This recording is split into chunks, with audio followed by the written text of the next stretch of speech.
Always a good time when this man stops in. Richard Oliver, how are you, my man? I am wonderful. Let's talk Astros, as we always do, and let's talk Jose Altuve, because when you talk Astros, I feel like Altuve is always a fantastic starting point to this point of the season. Richard, I mean, he just continues to amaze. He continues to be Jose Altuve. He really does. The fastest to 100 hits he's ever had in his career. Yeah. You know, you think, can he get better? Can he get better? And here's what's really interesting about Jose Altuve so far is that he hasn't shown a lot of the power numbers he did a year ago. He hasn't shown some of the different parts of the field hitting that he had done a year ago, and he's still finding the gaps out there. He's still making things happen, and still defensively, arguably the best second baseman in baseball. He's going to make the All-Star game for a sixth time this season. Mm-hmm. Craig Biggio holds the franchise record at 7. Yeah. Something tells me that by the time Altuve is done, it's going to be at a point where it's going to be well beyond the 7 that Biggio was able to get to. Do you remember a lot of times Whitey Herzog used to talk about the idea of having his lineup and having some of the power in his lineup, and how the thing that he loved is for an opposing pitcher to watch that rotation come around and to know in the back of his mind, I've got that I've got to worry about.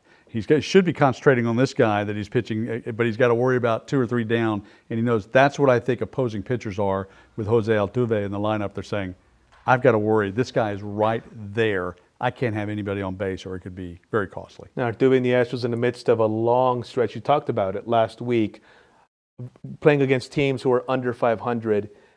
Continued success against these kinds of teams, Richard. How important it is, especially considering the Yankees, the Red Sox, the Indians, teams like that loom later.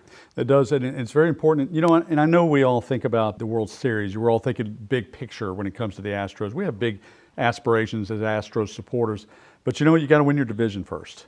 And the one thing that's really interesting about it is the Astros taking care of business against these teams that are maybe a little more pedestrian than some, while teams like the Angels went through a miserable stretch against some winning teams.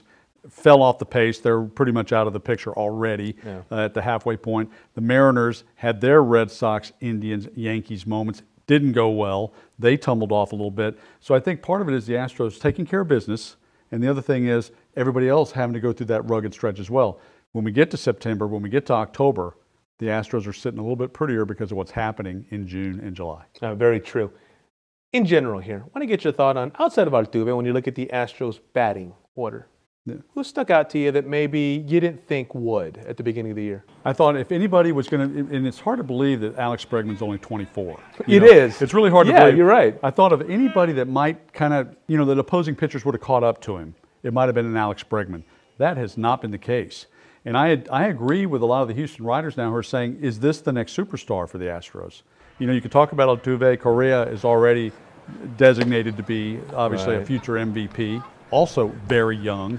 But Alex Bregman has been a revelation in the first half of the season. He's just been hitting the ball well. Of course, he's always played great defense. And I look at that kind of thing, and I think at that number 2 slot in the lineup, which is he used to be down at number 5, 6. Mm-hmm. They moved him up to 2. He was 3 for a while, but at 2, perfect. He's perfect. Springer sets the table. Bregman comes in there showing some power, some pops, some different things. That's my revelation on offense. I thought he might fall off. He's better. He's much better than I ever thought he'd be. How about pitching staff? Obviously, Verlander gets a lot of the love, and rightfully so, for what he's done through the first part of the year. Any guy that, coming in, you didn't think was going to have the kind of year that he's enjoying to this point? Garrett Cole. Garrett Cole being my number 9, I don't think anybody thought. Ace of a Pirates pitching staff, that's great.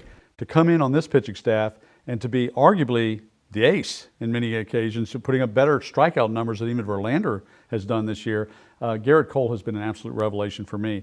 But I'm also a name that you wouldn't think of that's been kind of quiet and has done the job, Colin McHugh. Yeah. And this is a guy that's been a starter forever. Like that this one. Guy, and of course last year he pitched very well in the playoffs. I think he came out of there like Charlie Morton did, saying, hey, you know what? I could do this Major League Baseball thing. I could do this. I think Colin McHugh has been a rock in the middle innings when he's come in and pitched very, very well and accepted his role, one that he wasn't all that happy about. But he's gone out there and done the job. Easy to forget that just a couple of years ago, McHugh and Keuchel were 1-2 on the Astros staff. Yeah, it's astounding to think about. Look at him now. Yeah. Thanks for the time, Richard. Always much appreciated. Yep. We will see you next week. All right, second half of the season. You're watching Sports Tonight, San Antonio's only nightly 30-minute sportscast with exclusive sports coverage you won't find anywhere else.